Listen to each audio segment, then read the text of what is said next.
మా నుంచి తప్పించుకోవటం అంత సులభం కాదు. నేను పరిగెత్తి అలసిపోయాను. ఏం కావాలి? నీ ప్రాణం అక్కర్లేదు, నీ ఆస్తి అవసరం లేదు. ఏదో అవసరానికి 2000 అప్పుడైతే ఇలా చంపేపోతారని జీవాజీ. ఆయన అప్పు తీసుకున్న తప్పించుకుని తిరగాలి కానీ ఆపేసి మీకు అక్కడ పెట్టండి. కొత్త అప్పు ఇవ్వకూడదని. ఇదిగో వెంకీ, కావాలంటే నీకు ఇచ్చిన పాత బాకీ మర్చిపోతాను, నన్ను వదిలే. మీరు మమ్మల్ని వదలనా? మేము మిమ్మల్ని వదలలేమండి. మీ దగ్గర అప్పు తీసుకున్న నిజం మమ్మల్ని నీలా వెంటాడు. అందుకు నన్ను వెంటాడుతున్నారా? నన్ను అంతగా అయిపోలేదు. ఉండి లేదంటే మొత్తం లేకుండా పోతారు. ఇప్పుడు మీకు ఇస్తే జరిగేది అదే. ఇస్తే ఇవ్వండి, లేకపోతే మానేయండి, అంతేగాని శుక్రవారం పూట అశుభ మాటలు మాత్రం ఆడకండి. శుక్రవారం లేదు, శనివారం లేదు, అసలు వడ్డీ వ్యాపారమే చేయడం లేదా? జీవాజీ, డిస్కషన్స్ అనవసరం. ఇప్పటికి 18,000 ఇచ్చారు, ఇంకో 2,000 ఇస్తే 20,000 రౌండ్ ఫిగర్ అవుతుంది. 2 రోజులు తిరిగి ఇచ్చేస్తాం. వీళ్ళకి ఇప్పుడు దాకా ఇచ్చింది 14,000 కదా, 18,000 అంటాడేమిటి పెచ్చనాయాలు? పడ్డాడు కక్కుర్తాడు. సంగతి మనకి తెలిసి సరేనయ్యా, ఇదే నేను మీకు ఇచ్చే ఆఖరి అప్పు. మీరిచ్చిన ప్రతిసారి ఇలాగే అంటారు. తిని వచ్చిందని తగలేయకుండా ఊరికే వచ్చింది ఏంటి? అబ్బాయి ఏం లేదండి. జాగ్రత్తగా ఉపయోగించి పైకి రావాలయ్యా. సరే, ఈ 2,000తో 20,000 సంపాదిస్తారు. అదే కూర్చొని ఆలోచిస్తాం. ఆ జీవగాడు ఎప్పటికైనా జీవితంలో పైకి రావాలంటాడు. రోజు ఇంత పైకి వస్తాం తెల్లడికి. రే, మనం దొరికిన వాళ్ళ దగ్గర అప్పు చేసి తాగెత్తనం. ఇలా ఎన్నాళ్ళు పిచ్చేవాళ్ళు ఉన్నన్నాళ్ళు తెలిసిన వాళ్ళందరూ అయిపోయారు, ఇంకెవరు మిగిలారా? అందుకే నేను ఎప్పుడు అంటూ ఉంటాను, సర్కిల్ బెంచ్ మని ఒక రెండో పెంచుకుందామన్నా ఎవడు కోఆపరేట్ చేయట్లేదా? మనం చూస్తేనే జంప్ అక్కడ. అరే వడ్డీ ఎంతైనా పర్వాలేదు, అప్పు ఏంట్రా అంటే ఒక ముందు రాడే. ముందుకు వస్తే వాళ్ళు వెనక్కి వెళ్తారని భయం. భయం భయం భయం, ఎక్కడ చూసినా భయం. ఎన్నాళ్ళు ఈ భయం? మనల్ని చూస్తే మనకే పరమ అసహాయం చేస్తుంది. మనకే కాదు, ఊళ్ళో వాళ్ళందరూ కూడా అదే ఫీలింగ్. అందరూ డిగ్రీ 3 సంవత్సరాలు చదివి పాస్ అయితే మనం 6 సంవత్సరాలు చదివి పాస్ అయ్యాం. మరి ఉద్యోగం ఎవడి? ఉద్యోగాలు ఇవ్వక, అప్పులు ఇవ్వక, తాగేది ఎలాగా, బతికేది ఎలాగా? అరే మనం మాత్రం మనుషులం కాదా? మనకి కోరికలు ఉండవా? ఇప్పుడు మనం ఆలోచించాల్సింది అది కాదు, రేపటికి ఎవరిని చంపాలి. కాలనీలో ఎవరు సార్?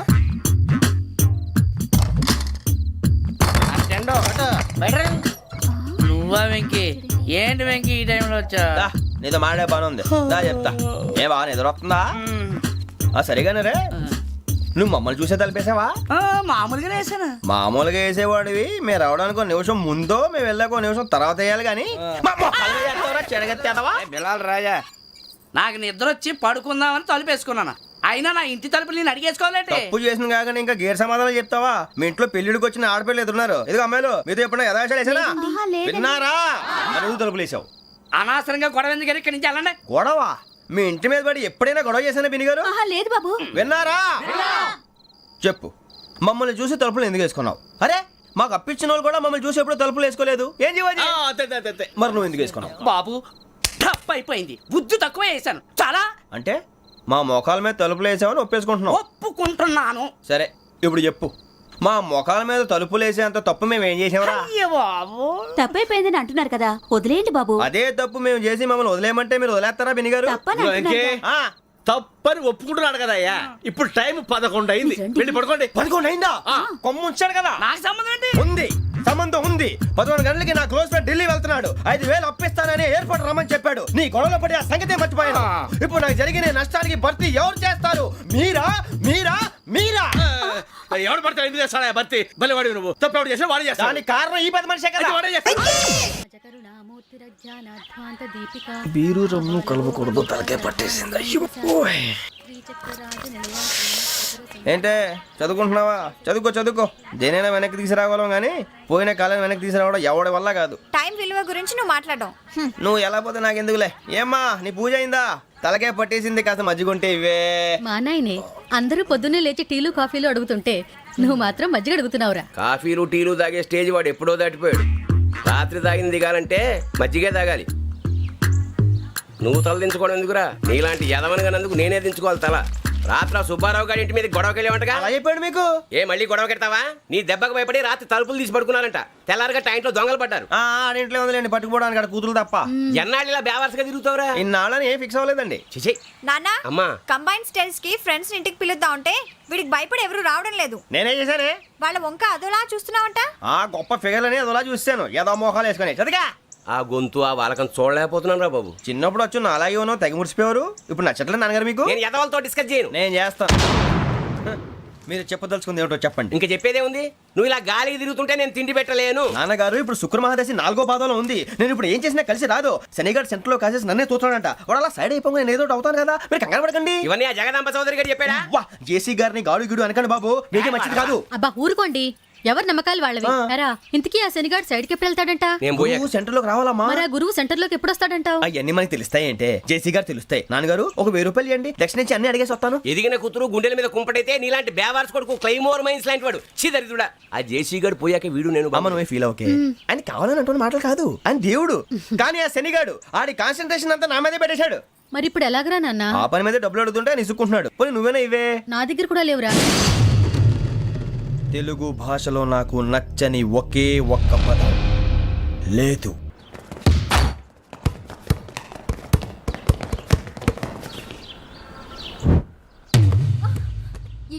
అరే సోరే బాల్ తీసుకురారా.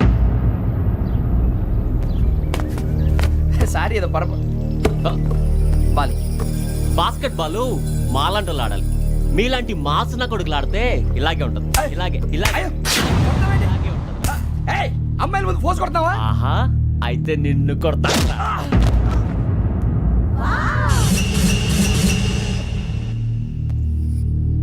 వాడు అమ్మాయిలు ఉన్నారని చూడరా ఎరా రెచ్చిపోతున్నాడు. బాస్కెట్ బాల్ మీ వాడి ఆట కానీ మీలాంటి మాసోళ్ళు ఆడే ఆట కాదంటున్నాడు రా. రే ఇంత ముందు 2-3 సార్లు కూడా ప్రతి విషయంలో జోక్యం చేసుకుని మన వాళ్ళు కొడుతున్నాడు రా. వాడిని ఏదో ఒకటి చేయాలరా, వాడిని వదలొద్దు.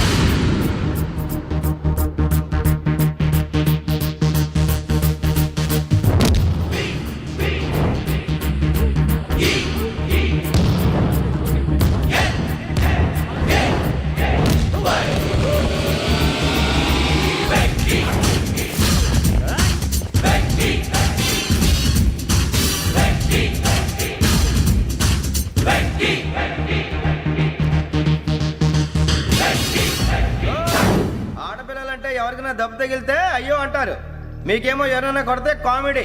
కొట్టిన వాళ్ళు మీ దృష్టిలో హీరోలు. ఇప్పుడు నేను పచ్చడిగా కొడేస్తాను, నేను హీరోని అయిపోతానా? ఏంట్రా రెచ్చిపోతున్నావు? మాకు ఛాన్స్ ఇవ్వా? అసలు వచ్చిందే నీకోసం. మా ఓటు బ్యాక్గ్రౌండ్ తెలియక ఆడమే చేసావు. ఇప్పుడు నీకు అప్పుడు అయిపోతున్నా రే. వాడి బ్యాక్గ్రౌండ్ సరే, అసలు నీ బ్యాక్గ్రౌండ్ ఏంట్రా? నాకు సెపరేట్ బ్యాక్గ్రౌండ్ అంటూ ఏం లేదురా. నేను ఎక్కడ నిలబెడితే అదే నా గ్రౌండ్. అంత పుడింగువా? తెల్దా?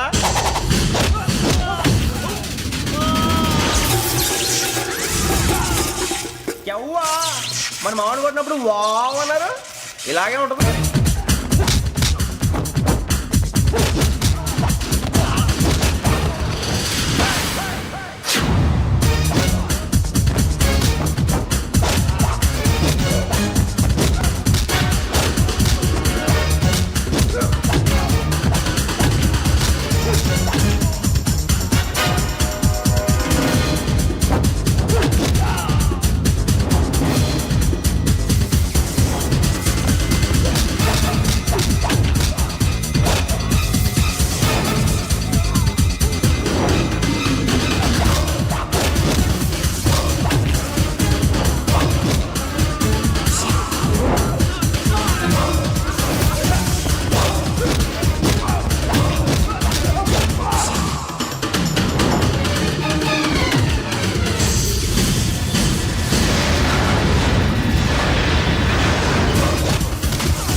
వెంకీ ఇందాక నేను కొట్టినప్పుడు నీకే అనిపించిందిరా?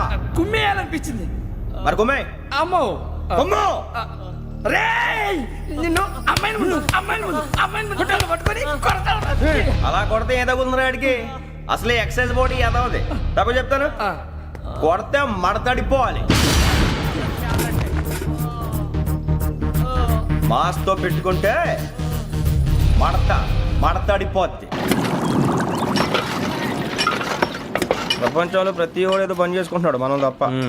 మా కాంట్రాక్టర్ తో చెప్పి పని ఏదైనా ఇప్పించరా? ఎలాంటి పనులు మేము చేయం. డిగ్రీలు బిఏ. నేను ఎంఏ.